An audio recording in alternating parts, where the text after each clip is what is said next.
Flippy from Indiana. Flippy from Indiana, please unmute. You are on the air, my friend. Hi, can you hear me? Yes, I can. Hey, David, it's me. I just was wondering if you've ever reconsidered making an OnlyFans? Sorry, if I've done making an omelet, what? No, making an OnlyFans. Earnings season is over, and it's time for you to show us your zucchini. That's very clever. No, listen. I think I'd be more likely. I'd be more likely to show my Granny Smith apples than any Zooks. Floppy Dukes. Flippy floppy. Floppy Dukes. Floppy Dukes. Flippy floppy. 5 1/4 inches. All right, so we're just gonna cut it there. But, whoa, where's that even coming from? I don't even know what the song this is. Oh, here it is. Okay. Sorry, I'm going to cut it because we just have too much to talk about. This should be interesting today. We're going to have a press briefing with Jen Psaki, but she's bringing in Secretary of Transportation Pete Buttigieg. And Pete Buttigieg is known for dropping the hammer very aggressively when he appears on Fox News and people ask him stupid questions. Like sometimes he'll explain humans need water to live, therefore plumbing is infrastructure. Those are the types of things that Mayor Pete will sometimes explain. So we're going to hear from him and Jen Psaki at the bottom of the hour, and we have a little bit of time to go over a few things between now and then. I'm going to play so-called normal voicemails, as people often want. I have clips from the Derek Chauvin trial. I have no unban requests today, so none of that, which is fine. Denver McCarthy just sent a super chat saying, David, sir, did Gutfeld run the hilarious CNN racism gag again last night? Thanks for your coverage. Yeah, I don't know if he did the racism CNN bit 4 nights in a row. We know he did it 3 nights in a row. Unclear whether he went with it for the 4th night in a row. Maybe we will see. One kind of funny article. Maybe you've all been following the Matt Gaetz fiasco.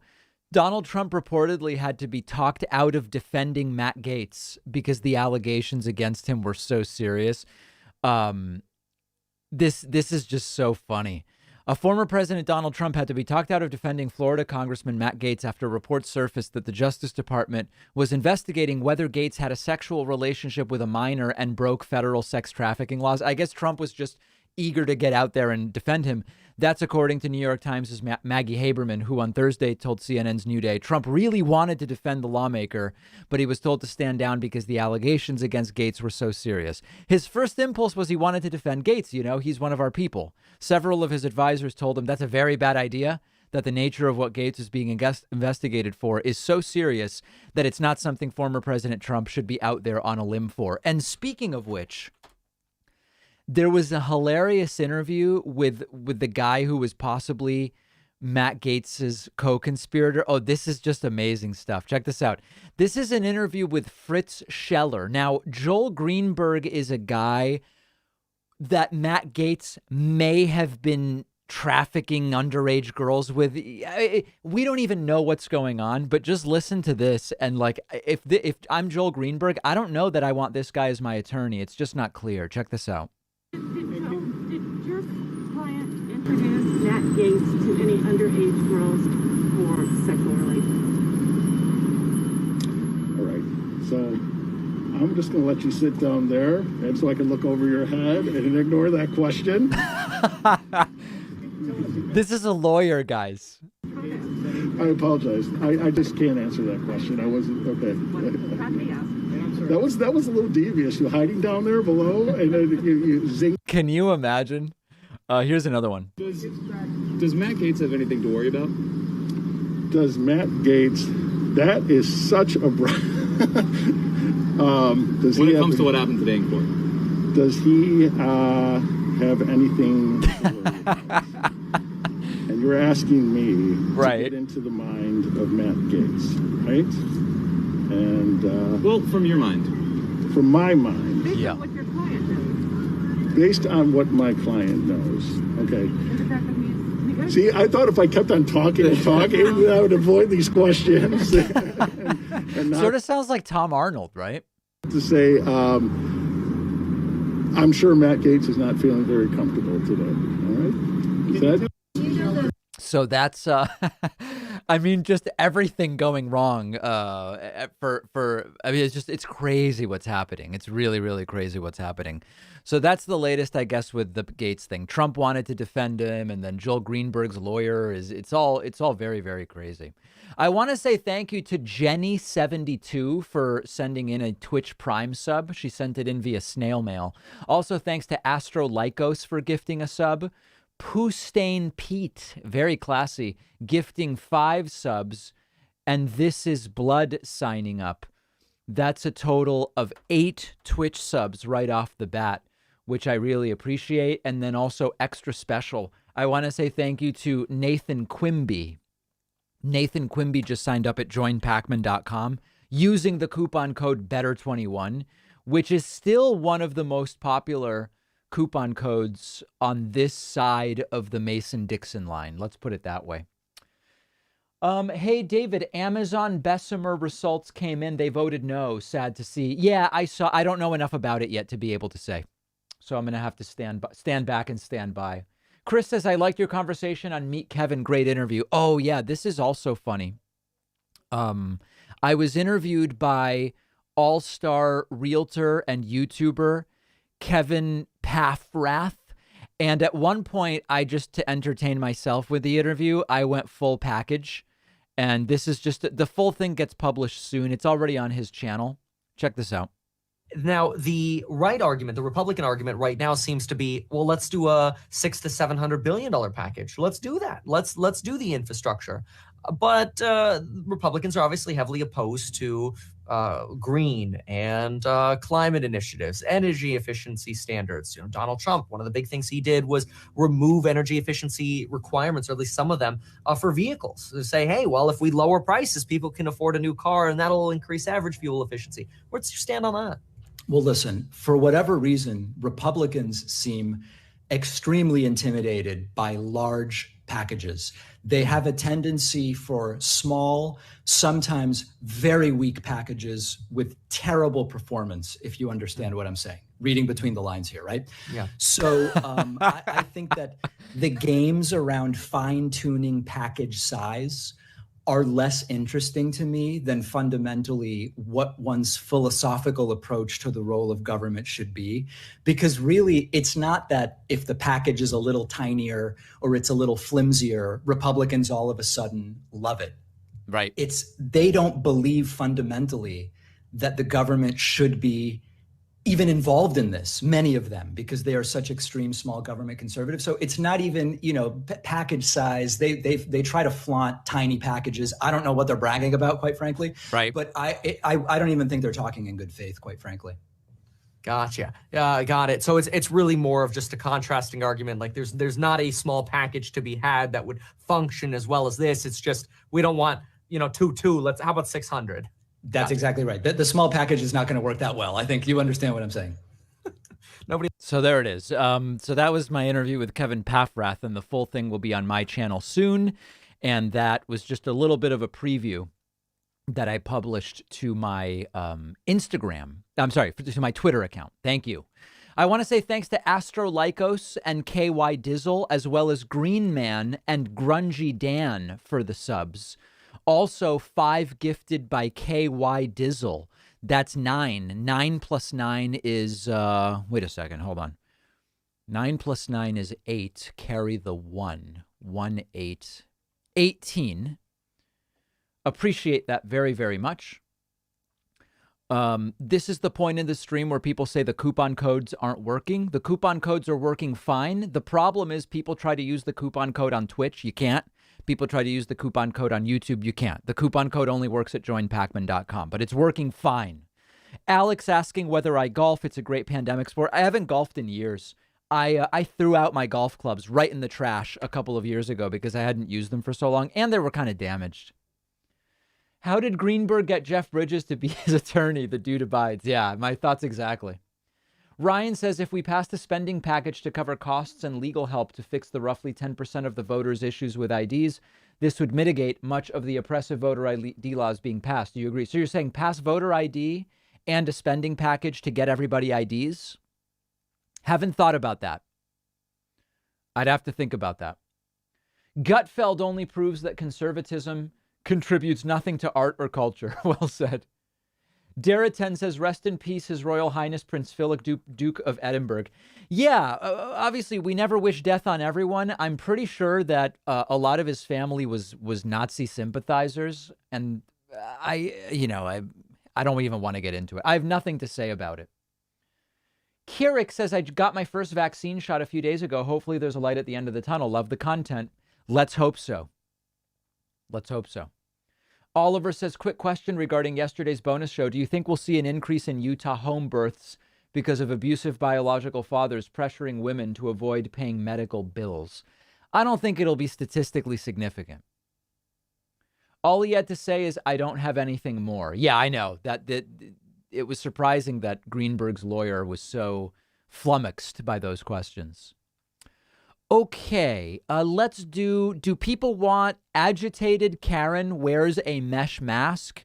Do people want clips from the Derek Chauvin trial? Or do people want, quote, normal voicemails, not like Troy York voicemails or whatnot? Any preference right now? Or do people want me to announce fake new memberships? I could also do that. Jack Meyerhofer just got a new membership. We'll start with the Karen. All right, let's start with the Karen. I couldn't find the original video, so it's one of these react videos, but I guess this is some kind of a completely, it's like a non-mask. I haven't seen this. Let's take a look. Yeah, it says face mask cover your cloth. Read CDC. It says a cloth covering over your nose and your mouth. This Where's is the my cloth? cloth covering over my nose and my mouth. But it's not covering your mouth. The mouth isn't covered, though, right? I mean, it's just like a chin strap and a nose bar. It's not really covering your mouth. There is absolutely none. I don't see it anywhere in the and I don't see it anywhere on any of your. It says a face mask is required. I mean, it's like. Okay, let's keep going. I didn't even realize that you turn to the side. But that basically is like the net where you like clean the fish. I wish I had the original video. Episode where Bart is like, yo, I'm gonna just. Okay, I guess the rest of it is just this guy talking. Who's this? This is Doobie Duke Sims. All right. Well, anyway, this is a very, very stupid person. That I think we know for sure. But I guess that's it. I guess that's the entire thing. I don't know. Okay.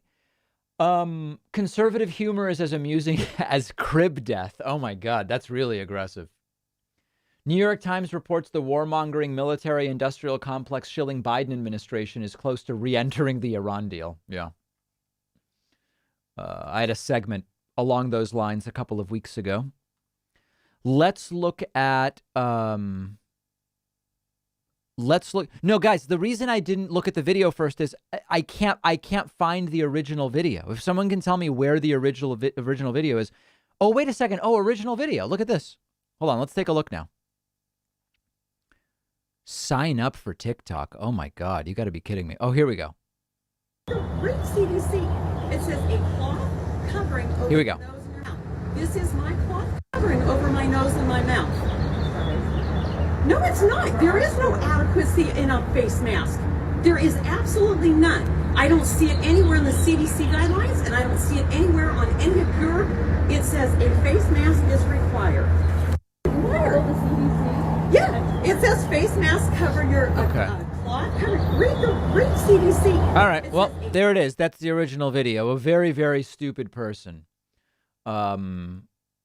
Scoring a point, I guess, for freedom or something like that. Thanks to Milo Wild for gifting 5 subs on Twitch. Very much appreciate that. Putting us at 23. All right, let's look at some Derek Chauvin trial clips. Here is, I haven't pre-screened these. Here is Eric Nelson, Derek Chauvin's attorney, suggesting maybe COVID was a reason for George Floyd's death. Let's listen. In terms of, we also understand that Mr. Floyd had previously been diagnosed with COVID-19, right? Correct. And he may not be symptomatic, have been symptomatic on March 25th, but it's fair to say that a lot is unknown about the effects of COVID-19 on a person's lungs long term. I mean, not as much as it would appear to be the case. I mean, because obviously it's a viral illness. We have a huge amount of information about the long-term effects of viral illnesses. And those can affect the elasticity of the lungs, right? Not the elasticity. It would be, if it's having any effect, it would be within the sensory receptors within the tracheobronchial tree. This doctor is not going for it. So it really wouldn't have anything to do with the elasticity. Okay. Now, but we also learned quite a bit about the toxicology as well. On the COVID-19, you testified that treatment of people with COVID-19 includes leaving them in the prone position, right? Correct. Oh my God. Is he going to suggest that maybe the position they had George Floyd in was good for him because it's being face down is good?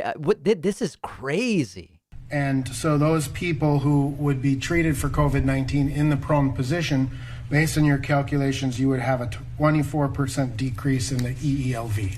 Right. I mean, this is people with COVID where they're during the time that they have COVID. Right. But that's what you'd expect. That same, which is not what George. I mean, this is crazy. Decrease in the EELV.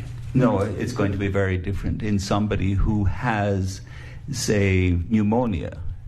What's going to happen in the prone position will be very variable from one person to another as a result of the pneumonia. It's different than normal lungs. Okay. So in essence, every person is different. Oh, for certain. Hey, listen, every person's different, so we can never really know anything about why anyone died. George Floyd may have had a condition where at exactly the time of day when he died, people who are exactly his height spontaneously expire. They just die if they are talking to a police officer. But we don't know that that's not possible. It could have been. He'd be the only person with that condition. But. And now you calculated his respiratory rate to be 22, right? Correct.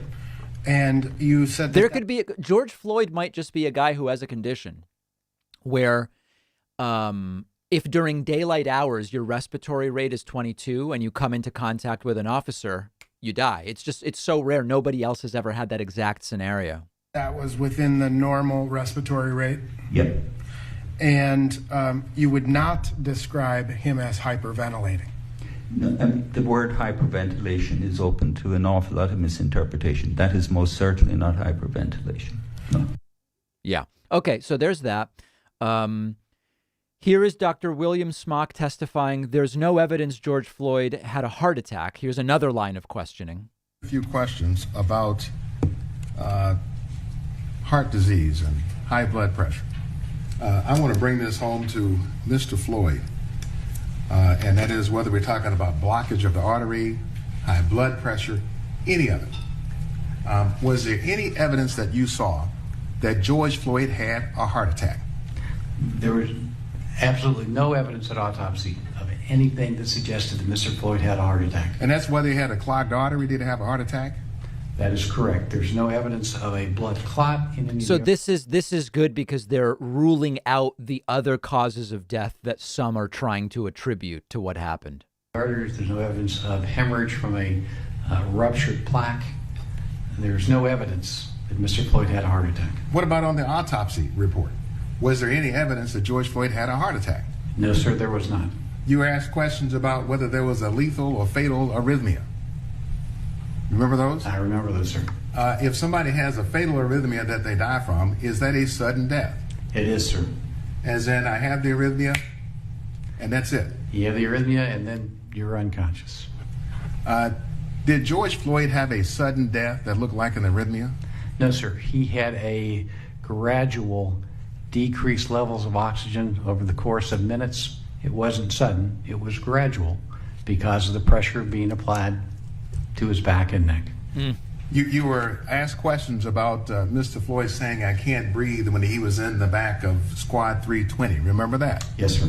Did you hear, or in any of the videos you saw, Mr. Floyd saying, "I'm getting choked"? No, sir. Did you see anything that suggested that in the struggle in the back of the car, that anybody had their hands on his neck or throat? Not in the car. Mr. Chauvin did put his hands around his neck as he was getting him out of the car, but not in the car, sir. Right. Obviously, if there is someone getting choked, that's the reason they couldn't breathe. Yes, sir. Okay.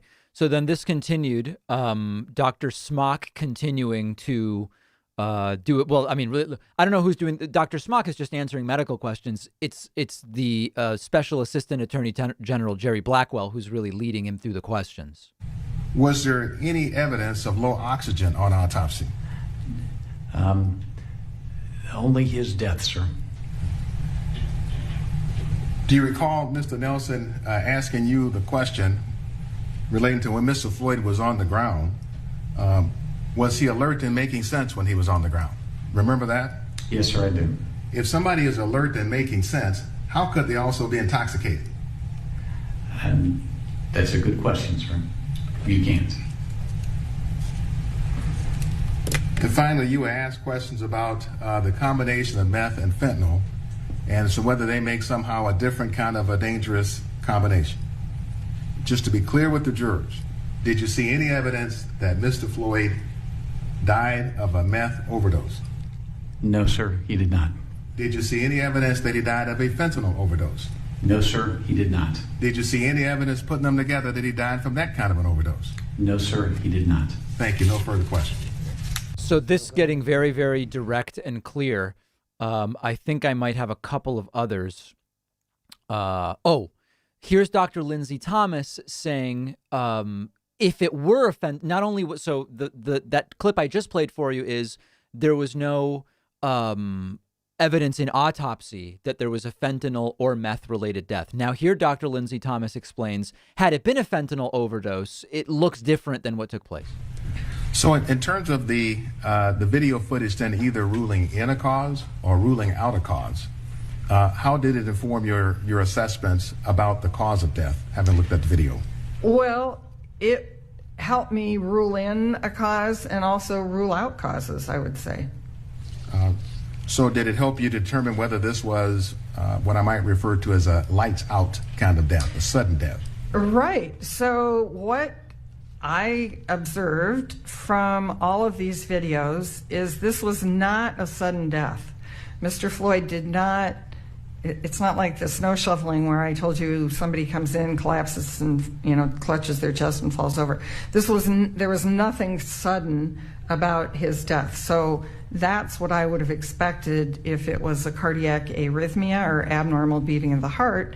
Typically those are someone really falls over pretty quickly, and this was not that. Likewise, it was not the type of death that has been reported in fentanyl overdose, for example, where someone becomes very sleepy and then just sort of gradually, calmly, peacefully stops breathing. This was not that kind of a death. So I felt comfortable ruling out those as causes of death. And then on the flip side, I could clearly see from watching the video what happens to Mr. Floyd during this subdual, restraint, and compression, and what happens to his breathing is it gradually becomes more difficult and then stops. So there's that, and there was one more, I think.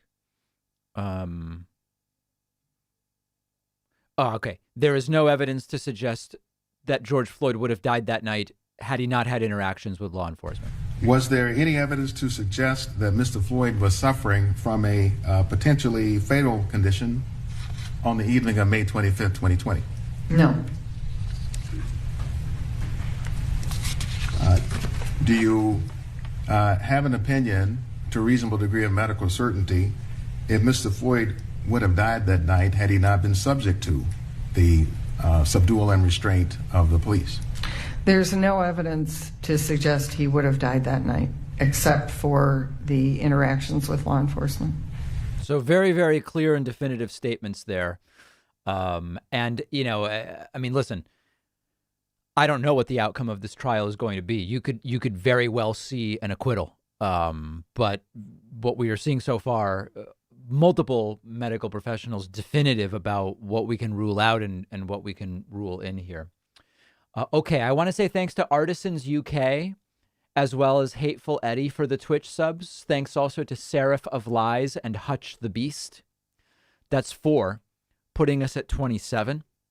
We also continue to welcome the usage of this legal but borderline immoral coupon code immoral21, usable at joinpacman.com. I see a couple of people on the membership page right now, so maybe I'll have a few new member names to announce. But the coupon code, unpublished and available, is, I guess, where we would put that.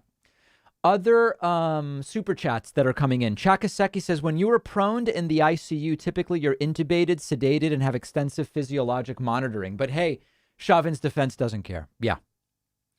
I don't understand why so many people are upset the officer has a defense and isn't already sentenced to life in prison. That's how court works. Absolutely. What's the over-under that Buttigieg makes Smurfmeister Douchey cry? Yeah, I hope that Peter Steve Douchey asks Mayor Pete a question and that Pete puts him in his place. That would be good. Prince Philip was the first royal to visit Israel. His mother is righteous among the nations from Yad Vashem, and he personally fought Nazis in World War II. All right, there is Deritend. Okay, and I think we're caught up there as far as that goes. Okay, so let me get now, every once in a while, we like to go, so on Friday streams, we will sometimes go through, okay, we're standing by. We will, I think this is Peter Steve Douchey right here. We will sometimes go through, quote, normal voicemails. People like to hear what kind of voicemails we get. Let's see if we can listen to just a couple of them. Here's just this is random unscreened stuff. Hi, David, viewer from Indiana. I know earlier in the week you had talked about how at one point earlier in your career you had been approached to do conservative programming, which would have netted you some money, but would have made you kind of have to kind of go against what you stand for. And I know today you had the clip of Dan Crenshaw with Joe Rogan, and right. I'm not overly familiar with Joe Rogan, so I don't know if that was a typical show for him. But it didn't seem like there was a whole lot of pushback or critical thinking applied. And I am just wondering if you feel Joe Rogan at one point was offered a similar deal. No, I have no reason to think that at all. It's completely speculative. Let's see what else we've got. Here's another one. Hey, David, this is Daniel Gidlow. I called yesterday talking about the J&J vaccine being paused at the PNC Arena when I got my after I had gotten my vaccine dose yesterday. It seems like the CDC came out, said they didn't find any safety issues with the patch. I'm feeling absolutely fine after I have some arm soreness. And out of the 2,300 people that were, 2,300 plus people who were vaccinated there yesterday, only 18 people had adverse effects. 14 people were treated on site with no. All right, good update as far as that goes. We're just going random. Oh no, okay, here we're starting. There is Mayor Pete alongside Jen Psaki. Let's listen. Okay, so if it's another day, we have another member of the Jobs Cabinet. Joining us today is Secretary Buttigieg. He served, as you all know, 2 terms as mayor of South Bend, Indiana, where he worked across the aisle to transform the city's future and improve residents' everyday lives. Household income grew, poverty fell, unemployment was cut in half. He helped spark citywide job growth and facilitated innovative public-private partnerships like a benefits Buttigieg, I know, I like that. City's transportation experience for workers. One of the mayor's initiatives, Smart Streets, led to benefits that included small business growth along previously neglected corridors and hundreds of millions of dollars in new private investment in the once empty downtown. He also served for 7 years as an officer in the U.S. Navy Reserve, taking a leave of absence from the mayor's office for a deployment to Afghanistan in 2014, and he is the first openly gay person confirmed to serve in a president's cabinet. I know you know a few things about him from the past. He will take a few questions at the end. We kind of have a time limit, so as always, I will be the bad cop. With that, I will turn it over. Thank you. Pete Buttigieg. Let's see who he can smack around here. Thanks a lot, Jen, and thanks, everyone. It's a real honor to be here, especially at such an important and exciting moment for the country. I'm convinced that this is the best chance in our lifetimes to make a generational investment in infrastructure, and that's what the American Jobs Plan does. The need is clear. It's growing by the day. After decades of underinvestment, we have fallen to 13th place globally in infrastructure. Delays caused by traffic congestion alone cost over $160 billion per year, and motorists are forced to pay over $1,000 every year in wasted time and fuel. Americans are spending too much of their money on transportation in the wrong ways, or don't have access to it at all. And the American people are making clear to all of us, regardless of party, that they want us to get it done, and they are not asking us to tinker around the edges. We've risen to this challenge before as a country. In fact, building bold infrastructure has always been central to America's story.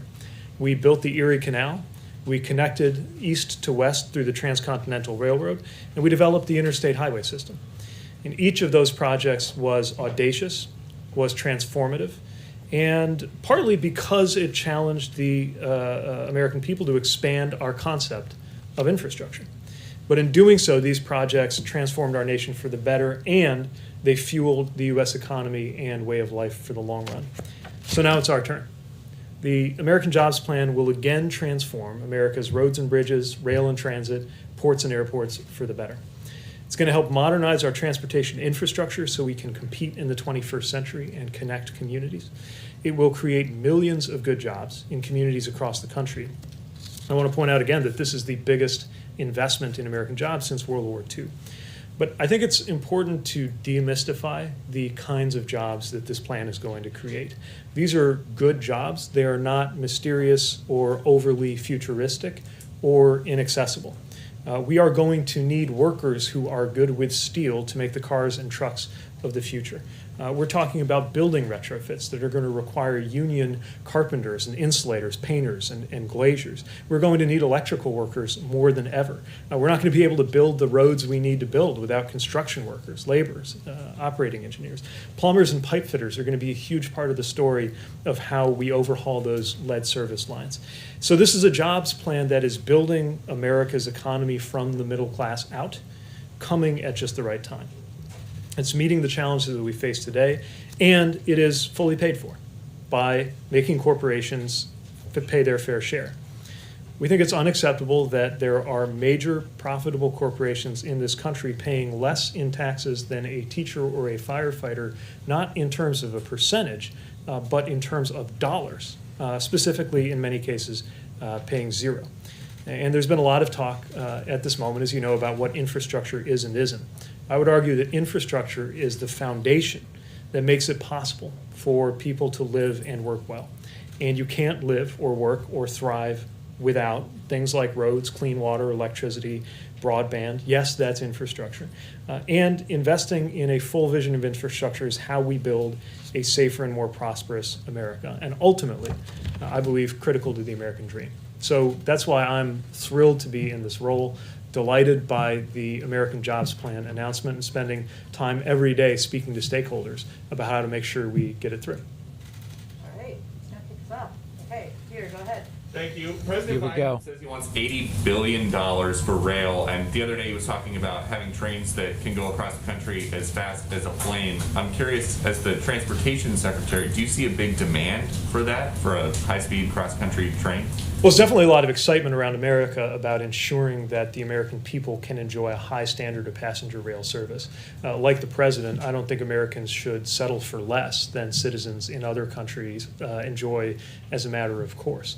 Now, the truth is we have a backlog to deal with in addition to making sure that we can create new routes and new capacity. Our train And systems what's are great about the pathetic. scale of the American Jobs Plan is it's going to support both of those things. Maintenance that we've needed to do all along, and a chance to build new routes and expand what Americans can access. And about how long away are we from something like a high-speed cross-country train? Well, again, we need to add a lot, first of all, to what Sadly, we've 30 years. but we can build new routes with the resources that are here. It's not the end of the story, but it's a fantastic beginning for a new chapter in American rail. Josh? Thanks for doing this. As you know, there's been some criticism about the corporate tax hike. Some people have said that user fees should fund infrastructure. And I was curious because user fees often cover the cost of maintenance and repairs. Does this administration have a plan to cover maintenance and repairs for all the infrastructure that's being built? So, as you know, the jobs plan envisions this being covered through corporate taxes, and the president believes very strongly that this is not something that should burden ordinary American families at a time when we've got so many corporations that have paid literally zero.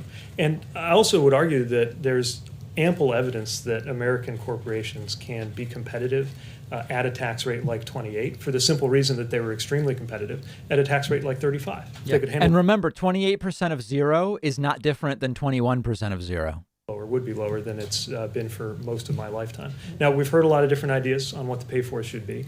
I think this is a good time to take those inputs on board, but for my dime, it's pretty hard to beat the vision that the president put forward.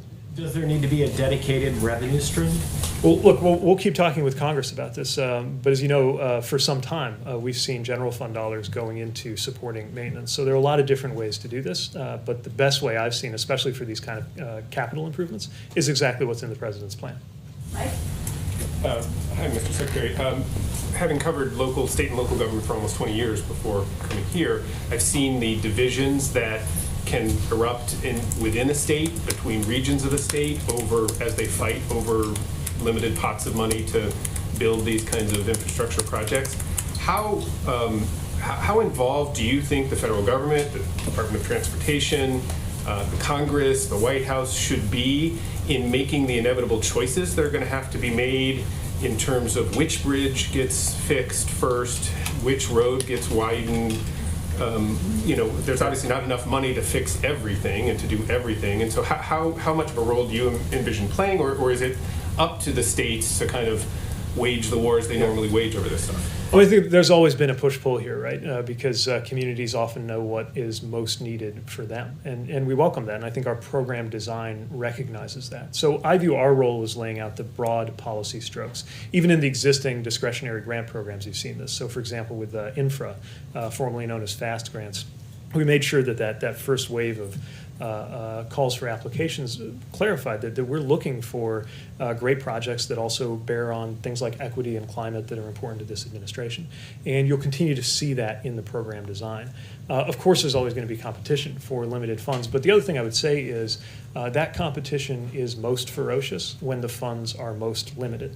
And so part of what we're trying to do here is make sure there's an ample set of resources to go around so that some communities may be the most successful in rounds of competition, but that it doesn't feel like other communities are being left behind, because we've got to make sure there's enough to raise the bar in the country as a whole. And just one quick follow-up on that. To the extent that then a lot of that decision-making gets pushed to the local level because that's where they know that how to allocate the needs, how does the federal government retain oversight over what is an enormous amount of money, both in terms of just sort of waste, fraud, and abuse, but also in terms of making sure that that it adheres to those kind of broader equity issues that you guys have talked so much about? Yeah, I think that's a big responsibility for a department like mine that'll be charged with carrying this out. And the president has already made clear his very high expectations for us in the rescue plan dollars, right? That's about $40 billion just out of the rescue plan that we got to manage well.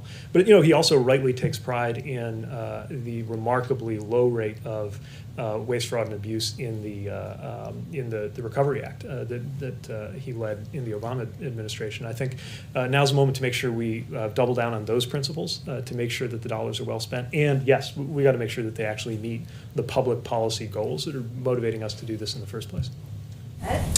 Secretary, thanks for doing this. Although with you and Chris here, I'm having like alternative universe and flashbacks to other times and other places. Since you're Transportation Secretary, travel, obviously, a big part of what you have to worry about. To Americans eager to get back overseas, whether it's by plane or by cruise ship, you know there have been questions about the cruise industry, especially this past week. CDC issued some guidance. This I'm interested in, too. Concerns that it perhaps didn't have enough specifics, or specific benchmarks, I guess. Have you been in touch with the CDC about that industry's concerns? And to cruise industry leaders who say we should be treated more like the airlines, what would you say? Well, the bottom line is safety, right? And we look. I'm the Secretary of Transportation. I can't wait for us all to be on the move as much as possible in a safe and responsible way. But it's got to be safe and responsible. And airplanes have one safety profile. Cruise ships have another. Vehicles have another. And each one needs to be treated based on what's safe for that sector. I'll tell you, I certainly care a lot about seeing the cruise sector thrive. And I know that CDC is hopeful that a lot of these operators will be in a position to be sailing by midsummer, and laying out these specific kind of gates that they need to get through is a very important step toward that. The idea of going on a cruise has never appealed to me. I have no interest. I want the industry to recover. Not for me, my friends. Do this as soon as we responsibly can, but we also have to make sure that it's safe. Once you get the money from the rescue plan, is there a process for speeding the projects, getting construction started? Because there's always delays in permitting and so forth. Yeah, this is another thing that I was glad to see specifically discussed in the jobs plan release, which is the importance of efficiently delivering these dollars. And we see that a lot of countries that have very rigorous standards around environmental and other concerns also have found ways to make sure the delivery is efficient. So provided it does not entail cutting any corners on things that are fundamental policy goals and legal requirements, like environmental standards, provided we can do it without cutting corners, I think we can find ways to make sure that the process is more efficient, to look for duplication and try to root that out. And that's going to be an important part of making sure that these dollars do the most good economically. Although I would point out, this is not the same kind of stimulus pattern we were talking about in 2009, right? We're looking for shovel-worthy projects, but we're also looking at shovel-ready projects, but also shovel-worthy projects that are still in that pipeline. To pivot really quickly to planes, there's been problems discovered with the 737 MAX. Dozens of them have been grounded, and this was months after the FAA said they were safe to fly again. I'm curious if you still have confidence in the FAA's decision to lift the grounding of the jet. Good question. So my understanding, and we're just looking at this, but my understanding is that this is different from any of those other issues, and that obviously we need to make sure that there's full confidence before these specific aircraft return to the air, and that's what the FAA will be closely monitoring. Psaki. Thank you. Mr. Secretary, many administration officials, including Secretary Granholm yesterday, frame infrastructure in the context of competition with China. So my question is, why do that? Why design and frame a policy based or in the context of what an adversary is doing? I think because it's really important to understand that American competitiveness happens in a context. And when you see other countries, our allies, also our strategic competitors, doing more than we are, it challenges that fundamental idea that American life is what it is, partly because America is in first place in so many of these aspects of our national life.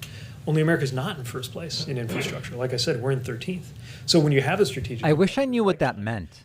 Investing sometimes multiples of what we are in forms of transport. I'm not saying it's not measurable. I just don't know how you measure something so broad. Content to be left behind, or whether we actually want to remain number one. And for my dime, there's no good reason why we should settle for less, why we should be content. That it's nothing against Chinese citizens, but I'm not content that a Chinese citizen can count on a dramatically better standard of, let's say, train travel than a U.S. citizen. I think Americans should always have the best, and I think that's the tone that the president sets every day. To follow up on that, is it partly also a messaging strategy to get more Republican support? Well, I'll say that I've heard a lot of voices from across the aisle also expressing concern about whether America is falling behind in any number of strategic and economic dimensions. And again, a lot of that depends on what we're investing. And this is nothing new, right? I mean, part of what made the interstate highway system so important was an understanding that our national security in the Eisenhower era was well served by making sure that we had a more connected economy and country. That we're not in the Cold War, and this is not the Eisenhower era, but that principle that national security is at stake applies, especially when you consider that today, one of the biggest threats to our national security is the global security threat posed by climate change. Have you personally spoken with Senator Manchin about this proposal? I'm looking forward to speaking with him soon. This next week, or? I don't remember the date, but I think we got a conversation in the works. And he, of course, has an issue with the corporate tax rate going to 28%. Is, in his proposal, his counter-proposal has been 25%. Can this plan be successful with a 25% corporate tax rate? Well, as you know, maybe the flagship piece that people are talking about most is the rate, but there's a lot of other things alongside that, right, in terms of what's going on with loopholes, the offshoring incentives, and other things.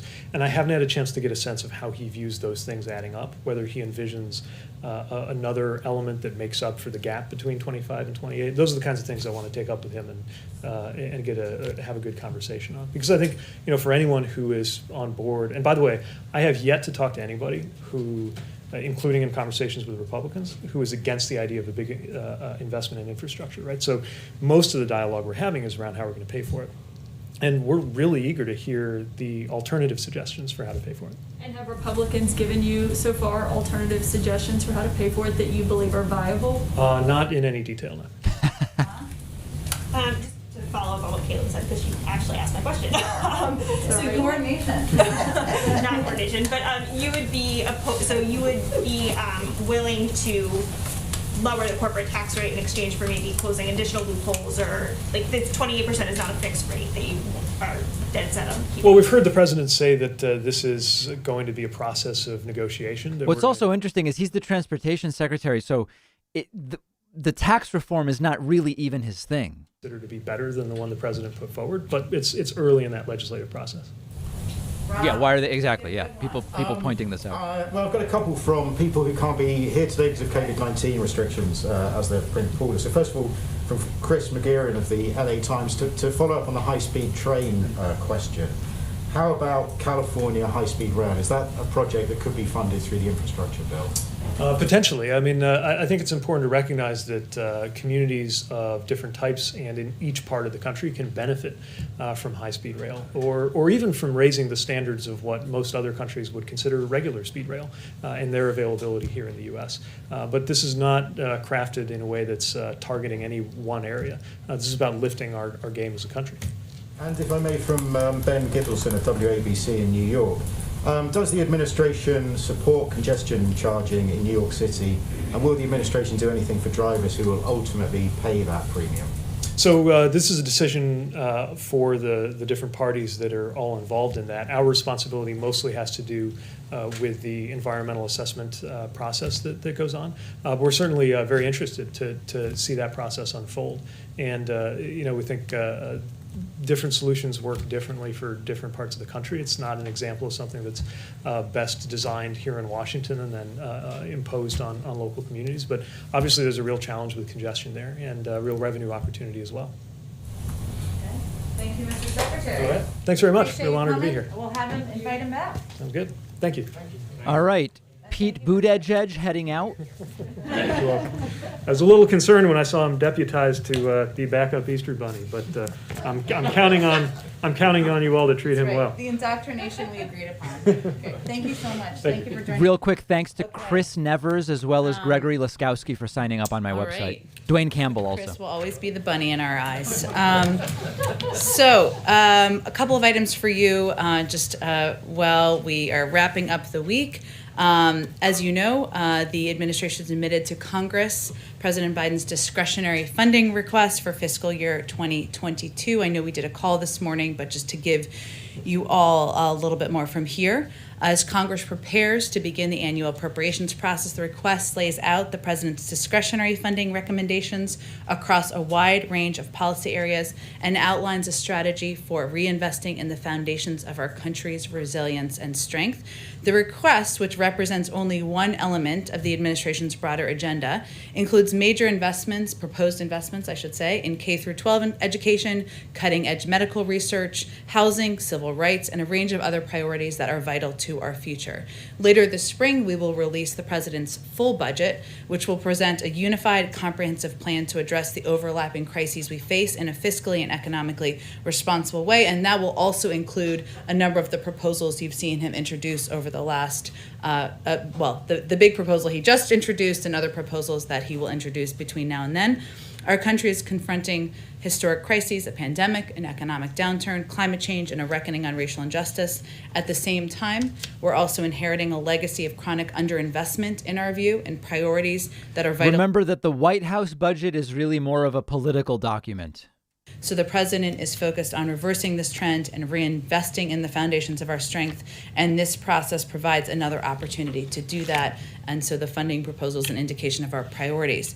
You may have also noticed another flag flying above the White House today, in keeping with the President and the First Lady's commitment to honor the sacrifices of all those who serve, including veterans, their families, caregivers, and survivors. The President and First Lady have restored the POW MIA flag to its original location on top of the White House residence.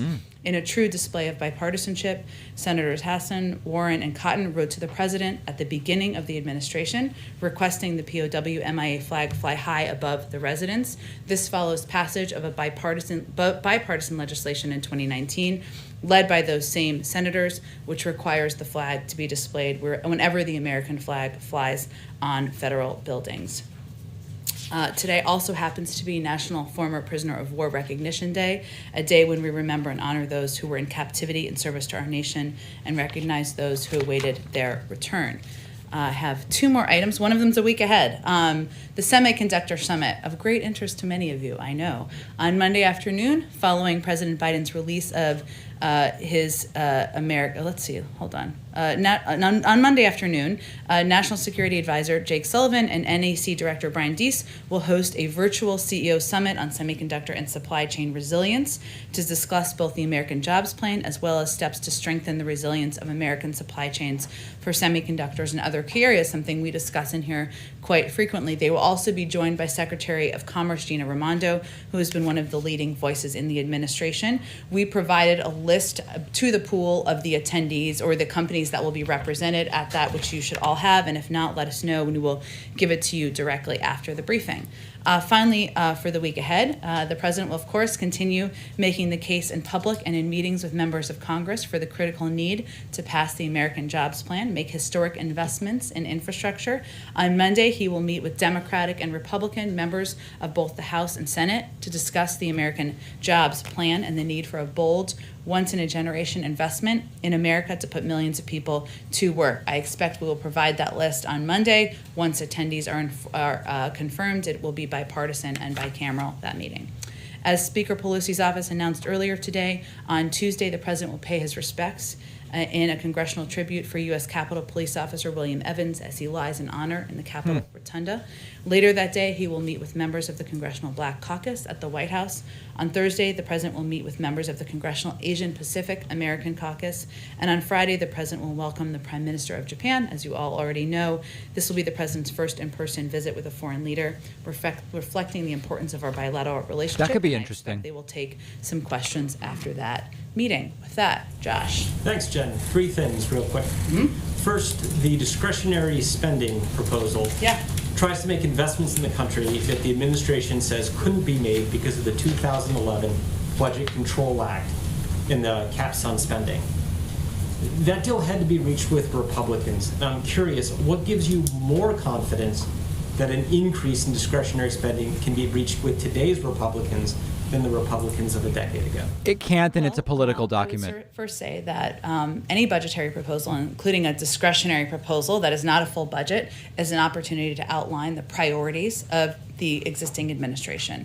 And it is a reflection of the president's view that a number of these discretionary programs were underfunded over the last several years, and therefore prompted a plus-up and a proposed plus-up, because if we are going to address a range of issues where there is agreement among Republicans as well that we need to work together to, support additional funding to address these various crises in our country. So I will say we're at the beginning of our process. This is the beginning of what we know is a long journey. It's meant to give discretionary guidance so that officials and staffers on the Hill, the people who followed in the footsteps of Shalonda Young can get to work. That's exactly what it will do, and we're looking forward to having those conversations. Two, does the president have any thoughts on the votes of Amazon workers in Alabama against unionization? Something he kind of encouraged them to take that vote. Well, the president has said that whether to organize a union is a worker's choice. And the National Labor Relations Board has a process for ensuring there is an accurate count of the votes cast in selection so that we can know what choice the workers have made. So the president is going to wait, just for your own planning, for the NLRB to finish its process and declare a result to make a further comment. But I will say broadly, as you know and you alluded to in your question, we know it's very difficult for workers to make the choice to form a union. That's why the president's American Jobs Plan includes protecting the Right to Organize Act, which would give more workers the ability to organize and bargain collectively with their employees. And that's a fundamental priority for him, something he's fought for throughout his career. But we will wait for further comment until the NLRB concludes their analysis. And then North Korea's leader said the country's economic woes right now are the worst since the famine in the 1990s. Does that create any additional security risks for the U.S.? And are we under any obligation to deal with the humanitarian crisis? Well, first I would say that no actions that we are taking as it relates to sanctions are meant to be targeted at the North Korean people. They are in the conditions and the circumstances they're in because of the actions of their leadership. We continue to work with international leaders and organizations to provide humanitarian assistance, something that we believe is important and vital to do from a humane standpoint, even while we have issues with their nuclear aspirations. Go ahead. Is we looked at the Pentagon budget. You're proposing a modest increase. Mm-hmm. Is that enough to meet the priorities set out by the administration, since you're facing an increasingly assertive China and Russia poses a threat to Ukraine? You're absolutely right, Stephen. We've spoken, of course, about our concerns about exactly those issues. I will say that first that this is a proposal for to give guidance to the Hill and hardworking budget staffers on the Hill as they put together the 2022, budgetary plans. The focus of the plus up on defense is meant to address a couple of issues over that period of time, promoting diversity and inclusion in the armed forces, fulfilling our commitments to military families. Part of it goes to military and civilian pay increases, or that's what is proposed, prioritizing defense investments in climate resilience and energy efficiency. We believe it provides a robust funding level for the military forces needed to deter war and ensure our nation's security is grounded in the administration's interim national security guidance. But again, there will be a full budget later this spring that will be proposed by this White House. Secondly, China's been conducting military exercises around Taiwan. How do you interpret these moves? Are you concerned that they might invade Taiwan? First let me say that we're not looking, as you know, for confrontation with China. Our focus and our relationship is one based on steep competition. We have been clearly, publicly and privately expressed our growing concerns about China's aggression towards Taiwan. China has taken increasingly coercive action to undercut democracy in Taiwan. We've seen a concerning increase in PRC military activity in the Taiwan Strait, which we believe is potentially destabilizing. So we are watching that closely. I can't make any other predictions from here. Of course, the Department of Defense and others would be in the lead on making those assessments. Go ahead. Jen, thank you. The President's commission on expanding the Supreme Court is out. We know he's going to wait for the results. Mm-hmm. What is the President's view of the calls for Justice Breyer to step down? He believes that's a decision Justice Breyer will make when he decides it's time to no longer serve on the Supreme Court. So should the groups pushing for him to go back off? I think I can just speak to what the president's view is of the Supreme Court justices' ability. On what planet will she comment about what those groups should do? When he was sworn in, has he had any conversations with Supreme Court justices? Not that I'm aware of. I'm happy to check if there's anything we can read out. Next week, Congress gets back. You announced this bicameral bipartisan meeting. You're entering an interesting phase where in the House and the Senate, there is now a single vote margin between the two parties. And in essence, 1, 2, or 3 members of your own party could upend the president's legislative agenda.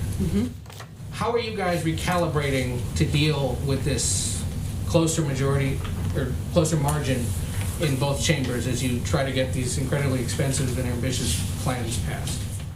Well, first I would say that what an interesting time to be in Washington and be all of you.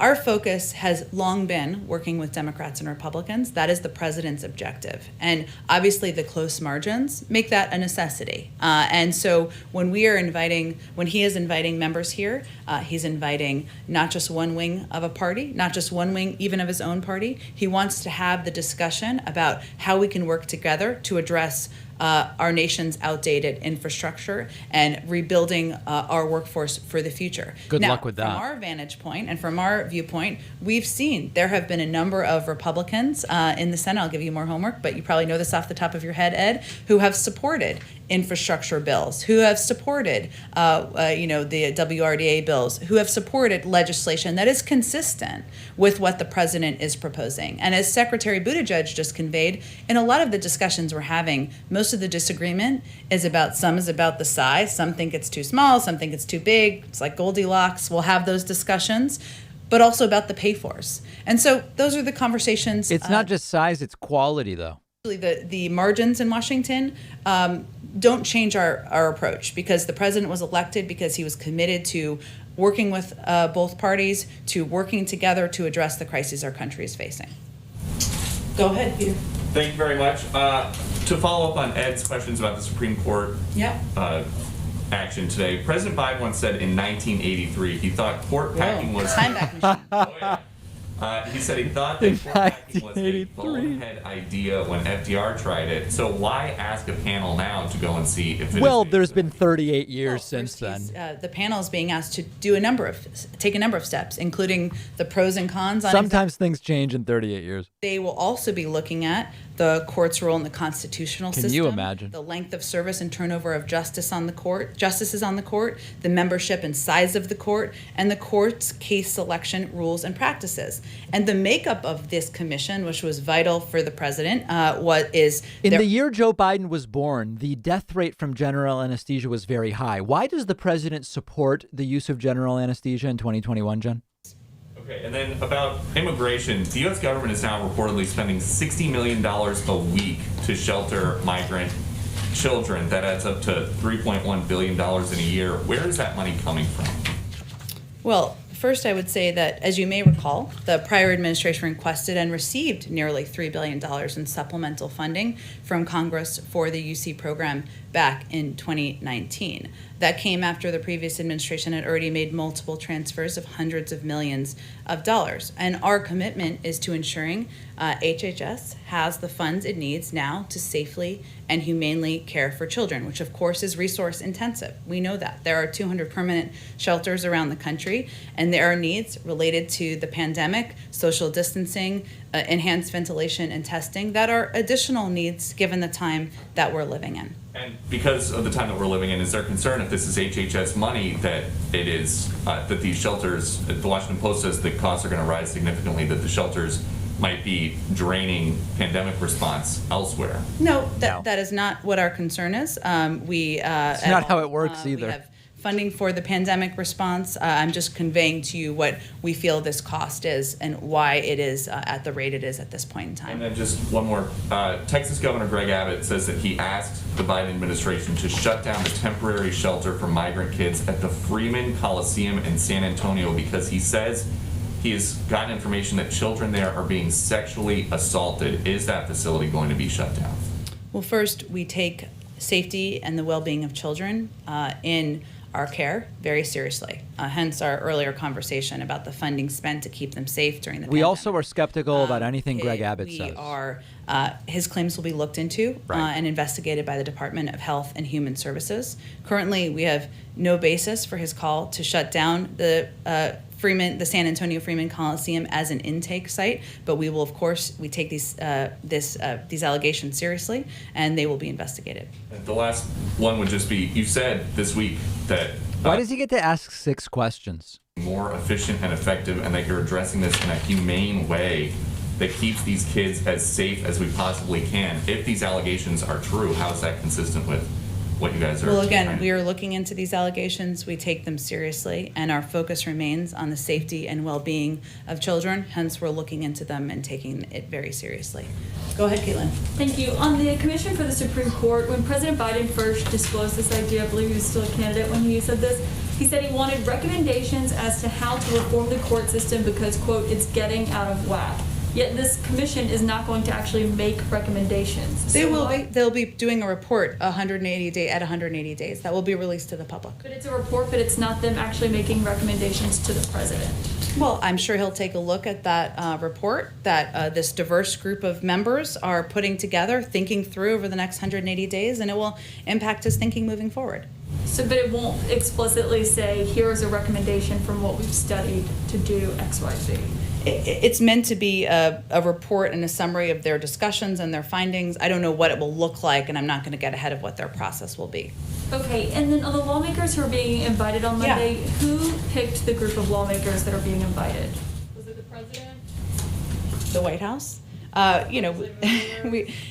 These decisions are made in coordination between the Legislative Affairs team and, of course, with the approval of the president and who will be invited. And I will just say that whenever we have the final list, this will be the first of what we envision, as you can see by his schedule next week, to be many meetings and many of them bipartisan as well. And when is Joe Biden watching TV, though? There doesn't seem to be a lot of time left for that. Part of it or not, he's somebody that we're, of course, in close touch with, and we look forward to working with as we move the American Jobs Plan forward. Okay, and my last question on Johnson & Johnson, given just how much money the federal government has given them and the president has ordered an additional 100 million doses from them, has he actually spoken with any of the executives at Johnson & Johnson, given these uneven numbers of doses that we're seeing coming in and how slow they've been to get an even, steady supply of production? Well, I would say that our COVID coordinator, Jeff Science, and other members of our COVID team are typically the appropriate points of contact with leaders from any of these companies. We always expected there to be up and down their production. We, of course, as you all know, because we've been talking about it, they have taken steps and they've worked closely with HHS to work toward FDA approval. That's obviously up to the FDA for the emergent facility, which will certainly enhance their production capacity. But we see this as, our role here is to take steps we can from the federal government along the way to help ensure that we are getting as much J&J supply and doses out to states, out to the American people, so that it can contribute to our recovery from the pandemic. But we always knew, we've known for some time that there would be ups and downs on the road. But I think also we thought that they would have a lot more ready by now than what they have produced. I mean, according to the initial federal contract, even it's far different than what that was supposed to be. Understandably, there are issues, but does the president feel that this rises to the level that he should make a phone call to someone at Johnson & Johnson to discuss what's been going on? He's confident in the role that the COVID team plays, and we've also been assured by Johnson & Johnson that they remain committed to meeting their contract of delivering 100 million doses by the end of May. That's coming up. Two things. First, to follow up on Caitlin's question about the commission, it is my understanding that the commission has actively decided not to make any specific recommendations for or against the issues that they're examining, whether that be term limits on justices or expanding the size of the court. That does differ from what the president seemed to say as a candidate. Are you suggesting that he wants the commission to change that direction and actually come to him with specific recommendations? No, I'm only suggesting that he asked his team to put together this commission to reflect a diversity of viewpoints, which it certainly will. And I'm certain I think the question is, who will ultimately make recommendations, or will it simply be Joe Biden coming up himself with what to do? officially begin, that will of course impact his thinking moving forward. But he wants smart legal experts, people who have been thinking about these issues for decades, to have a discussion and a debate about it, and deliver him a report that we will again be delivering to the public, and you all can read once it is completed. Okay. And then on Afghanistan, there are reports out about growing frustration among the commanders and the military and the president's generals about the president's indecision on the question of what to do by May 1st. What do you say? What does the president say to his generals and the people that are dealing with the situation in Afghanistan as to why we're now just weeks from this deadline, and we still don't have an answer as to which way it's going to go, whether the troops are leaving or not? Well, I know there was a report with unnamed sources, so we don't know who those sources are, of course, which I know is typically frustrating to all of you. But the president's commitment is to bringing a responsible end to the conflict, removing our troops from harm's way, and ensuring that Afghanistan can never again become a haven for terrorists, and that would threaten the United States or any of our allies. He wants to make that decision in close consultation with partners around the world, with the advice of his national security team, and do it in a way that ensures we are protecting our national interests and the safety and security of our troops, all at the same time where there's diplomatic negotiations with the Taliban. So he has been clear publicly, I think, that it is operationally challenging to get troops out by May 1st, but I certainly expect you will hear from him on what his decision is in advance of that period of time. But is it responsible for you talk about a responsible management of the situation. Is it responsible to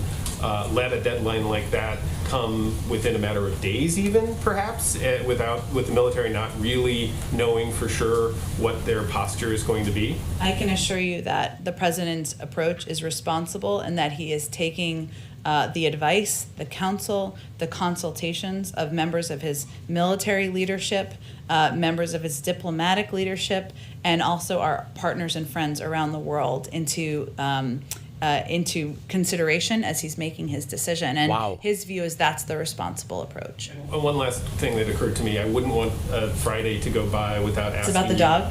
No. Let somebody else do the dog. It had a dog feeling in the air today.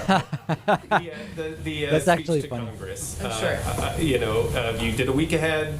I know. Didn't seem to have that included in there for next week. It will not be next week. It will not be next week. So do you have any? I think you said yesterday, or the day before, you're still working with the Speaker's office, but nothing new to add. Nothing new to report. And I would just remind you that whenever a date is finalized, the invitation would be officially issued, right, from the Speaker's office. So, but we are still working to find out. Part of that question about that would be, though, you've obviously now you're stacking up things that you need to sell, that you and the White House and the President need to sell to the American public. Mm-hmm. You've got the jobs plan now. You've got the budget. Yeah, when is Biden going to do it? It should happen.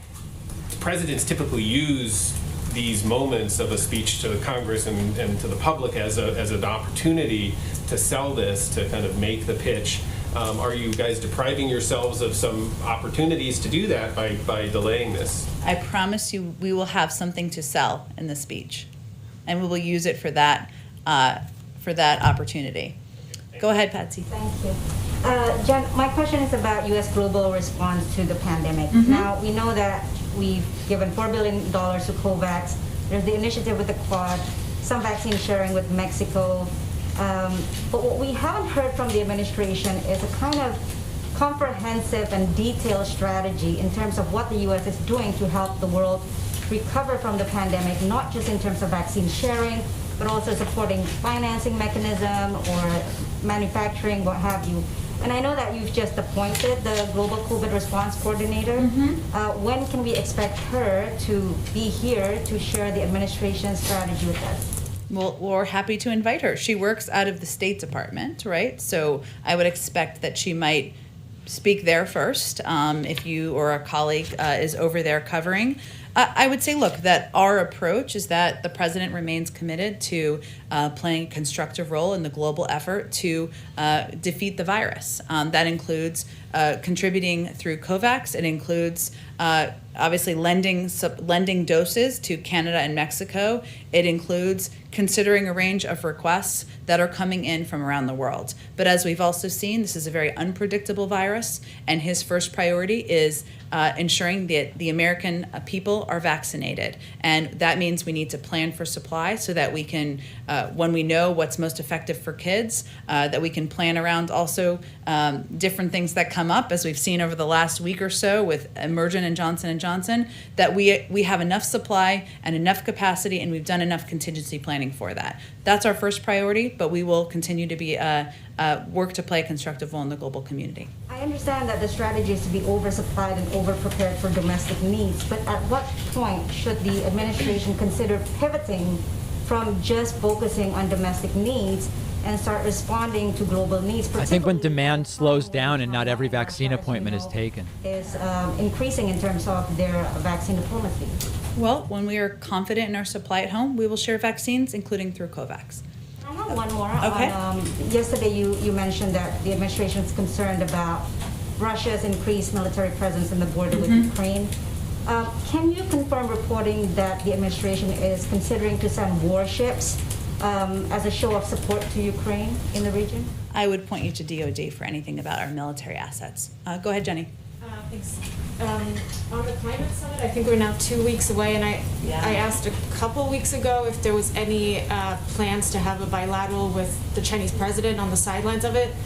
So first, has the White House made a decision on that? And then two, do you plan any bilaterals on the sidelines to conduct any business outside of the overall climate summit that's taking place? It's a great question. We're still figuring out what the additional components or what the format of the summit will look like. Right. We've invited about 40 leaders from around the world, so there's obviously a lot of scheduling to be done, but I expect we won't have a final update on that until we get to be probably within days of the summit. Okay, sure. Go ahead. Thank you very much. Two questions, if I might. One on Ukraine. So you've had a response to SolarWinds and the past election meddling pending for, well, ever since we've been doing this. But is there any concern that the new challenges from Russia are kind of piling up now? And is the administration, which is obviously still a new administration, ready for that? And as an example, does the administration have ready to go a response if Russia were to send some of those troops, or all of them, into Ukraine? Which is obviously not impossible. And if you do have a response ready to go, have you communicated it to the Kremlin as a means of deterrence, you would hope? Well, first I would say that of the actions that have already been taken that we've had ongoing reviews about, we've been clear, but I will reiterate, there will be consequences, some unseen and some seen. We will hope to have more about those soon. I know you guys are tired of hearing that, but hopefully soon. As it relates to the escalating Russian aggressions in eastern Ukraine, including Russia's troop movements on Ukraine's borders, we are, of course, in close consultation and working with partners and allies in the region to assess, to share intelligence, to determine what's happening, and what can be done about it. But I'm not going to get ahead of that internal diplomatic process.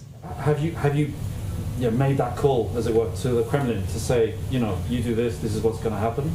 Try and put them off or not? I wouldn't say that's exactly how it goes down, but we of course communicate closely. I will say we communicate at many levels, as you know. There was a call that was done at the defense secretary level just last week with the Russians. There was also a call done by our Secretary of State. We, of course, communicate at many levels that are even far below that. And, of course, the president spoke with the president of Ukraine just last Friday. So I can assure you there is ongoing diplomatic engagement between us and a number of interesting phone calls. Countries in the region, including Russia, including Ukraine, including our European partners and allies who share a number of our concerns about the aggression of Russian movements on the border. Thank you. And the other question, domestic, on the infrastructure, where on a scale of 1 to 10, if you could do that? Probably not, but try me. I always love yes and no questions. Well, this is a 1 to 10, so okay. I've got 10 to it. Go ahead. Does the president, who is an avowed bipartisan guy, getting one or more Republicans. This closed captioning should be illegal. You've been saying consistently that it doesn't, in a way, it doesn't matter what they do on the Hill because the public supports what the president is doing, and you point to polls, and they do say We that. don't say it doesn't matter. It's just an impact. And there is a question that I hope your colleagues on the Hill ask a number of Republicans, which is why would they oppose investment in our nation's infrastructure when the vast majority of the American public thinks it's imperative we do? But as the Secretary just said, the disagreement is not really about the need to modernize our nation's infrastructure. It's about the size, it's about the pay-fors, and we absolutely understand there will be compromise, there will be debate. That's all a part of the process. Is it a little dangerous to be always citing the polls, though, as your basically your credibility? Do you rests not on think polls? the American people's view is important as it relates to what elected officials do on the Hill? Sure, don't polls change a lot, whereas the elected officials are elected officials. There's been representing- pretty consistent support for infrastructure. And I think it's an important point. We feel like it's an important point because when we talk about bipartisanship, we're talking about how we meet the needs of the American people. Republicans, independents, Democrats. Rebuilding bridges is not a Democratic idea. Ensuring kids don't have sure about that, access Jen? to have access to clean water is not a Democratic idea. I don't know. Broadband access probably actually impacts more rural areas that might be leaning more Republican than Democratic if you look at it, the maps across the country. So our point is this is addressing not a political issue. This is addressing a vital need in the country that's not that impacts all of the American people. I think that's A 7. Okay, fair. I don't even know what the rating numbers are about anymore. Rob, go ahead. We saw the statement earlier, but has the president been in touch with Buckingham Palace, number 10, about the death of Prince Philip, and does he have any plans to attend the funeral?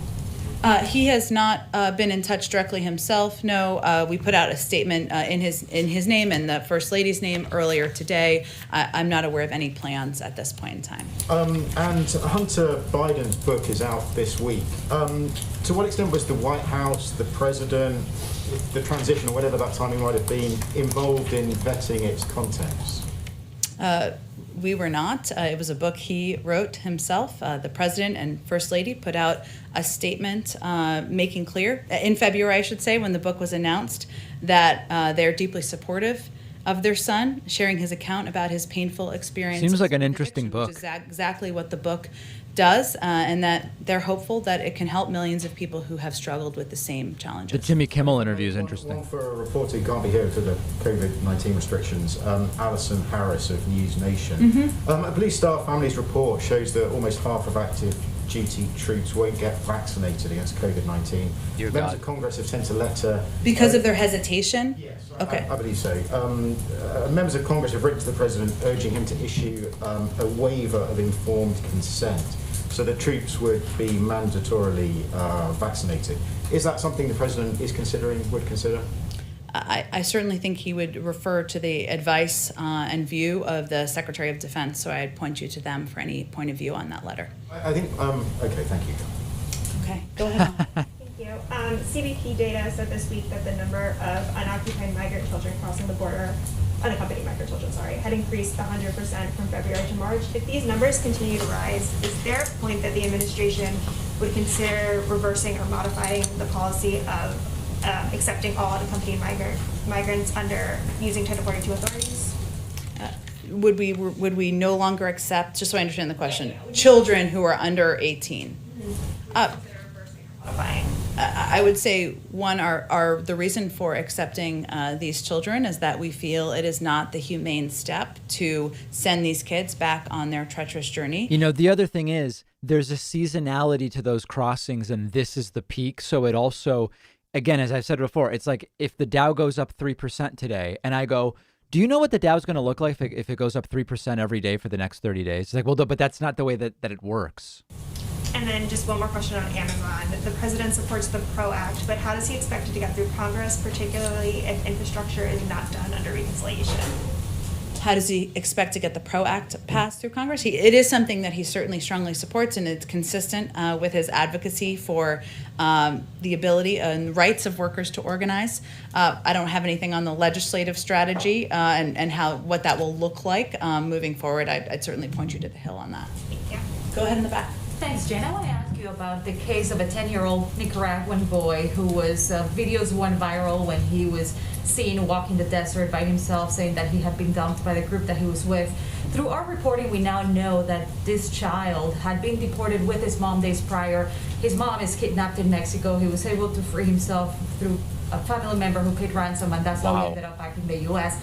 So I have two questions for you on that. One, why does the U.S. government continue to deport these people back to Mexico to dangerous situations and not to their countries of origin?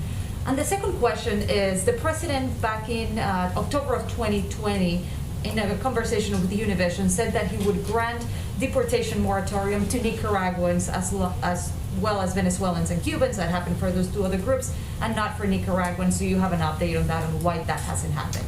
I don't have an update on the second. I'm happy to check and see with our diplomatic team what the status is and if there's any particular update.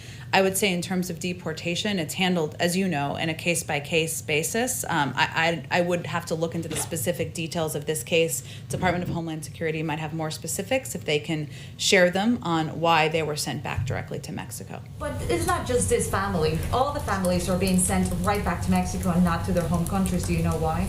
I don't have any more information, and they're all handled in case by case. We don't typically speak about each case given privacy concerns, but I can see if there's more we can share on this particular case. And let me ask you what happened earlier in the week when the president of El Salvador did not welcome and did not want to meet with Mr. Zúñiga. What do you make of that, and how can you work with that government if those relationships seem fractured in a way? Well, you're right that when Special Envoy Zúñiga was in El Salvador, he did not meet with the president, but he did have productive meetings with the foreign minister, other senior officials, such as the Attorney General, OAS representatives, members of civil society, private sector leaders, and others. So we felt it was still quite a constructive trip. These meetings, in our view, lay the foundation to build on the already strong bilateral dialogue we have with the administration at all levels, and we'll continue it from here. Move forward without the president being involved, the president of that country? I don't think they're predicting he won't be involved. He just didn't have a meeting when Ricardo Zúñiga was in El Salvador on the last trip, but he had a number of other constructive meetings, which we feel are a strong basis and foundation for moving forward. Go ahead in the back. Thank you. Do you see any changes in the Chinese behavior or the approach which the Biden administration is asking China to do that? Sorry, the masks make it hard sometimes to hear, and I know you're all the way in the back. Do we see changes? Do we say it one more time? Yeah, you have reached out to Chinese. Even president has spoken to the Chinese president. There have been several rounds of talks of a phone with the Chinese. Do you see any changes in the Chinese behavior or the approach to address your concerns? Well, I would say we're less than 100 days into our administration. Right. What we can control is how we approach our relationship with China. We see it as one that is about competition, not about conflict. And our focus is also on approaching the relationship from a position of strength. So that includes rebuilding, investing in our workforce at home, things like infrastructure investment, ensuring we have broadband access across our country. Certainly, we're dealing with a bit of a construction situation right now. If my mic's picking that up, I apologize.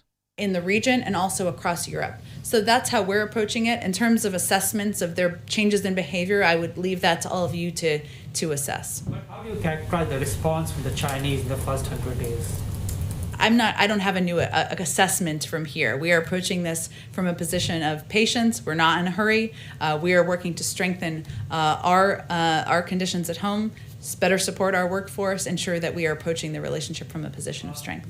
In your week ahead, you said Prime Minister of Japan will be coming here next Friday. Yep. This is the first foreign leader visiting the White House in the Biden.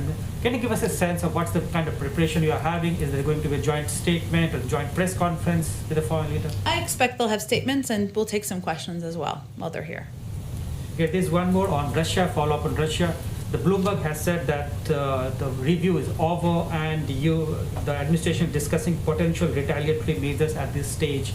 Can you confirm that? Is the review over, or you're considering some actions against Russians? I can confirm there will be consequences, some seen, some unseen, and we hope to have more on that soon. Thank you. Go ahead.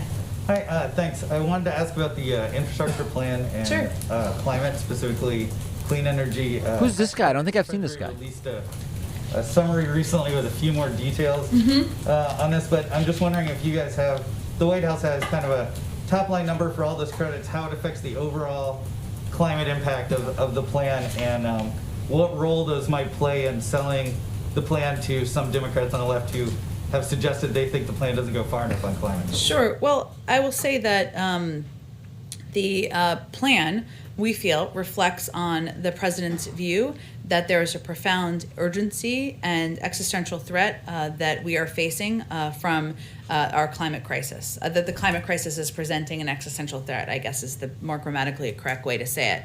And we believe that he wants to take every opportunity we can to help address that. So the American Jobs Plan will position the United States to meet President Biden's goals of creating a carbon neutral power sector by 2035 and a clean energy sector by 2050. It will do that by building modern, sustainable, and resilient infrastructure, ensuring clean, safe drinking water is a right and available to all communities, revolutionizing electric vehicle manufacturing, mobilizing the next generation of conservation and resilience workers. This will not be the totality of what we do to address the climate crisis in the Biden-Harris administration, but it is certainly an important step and one that we've had positive response from a number of members. Specifically on the clean energy tax credits, do you have any other, again, top line numbers, or do you have any idea of when those may be forthcoming? And just so I understand the top line numbers in terms of the impact of the tax credits? Some of the credits you guys want to extend, et cetera, but does the White House have actual dollar figures for how many billions of dollars that represents, et cetera? We did put out a 25-page fact sheet. If it's not in there, we will certainly get you more specifics, and we hope to have state-by-state details early next week. Thanks, Jim. Oh. What? Oh, he's a new member of our, I'm just kidding. What we're going to start doing is we are going to start taking a question from a regional reporter who does not live in Washington, can't be here. Many of you started your careers that way. So thank you for reminding me because I was going to walk off. Hello, it's very nice to meet you. Thanks for, and you're from Anchorage, Alaska. Come to us from Yes, I'm here at the state capitol in Juneau. Oh, boy. Great. Thanks for joining us. What was that? So, this is the White House press corps. They won't ask you questions, but how can we help you? What questions do you have for us today? Well, thanks for the opportunity. The Secretary discussed the CDC limits on cruise ships, but here in Alaska, there's a second block that applies because ships must stop in Canada on the way to Alaska, and Canada isn't allowing cruise ships right now. Here in the state, Republicans and Democrats have requested a temporary waiver of the law that requires that Canadian stop. And what does the administration think of those requests? That's possible. Oh, no. Did you hit your mute button? Uh-oh, you didn't hit your mute button, did you? That may be on our end. Can you hear me now? Yes, apologize for that. I guess we need the We heard echo. the first part of your question, but you may have to repeat it so we can hear it. Okay.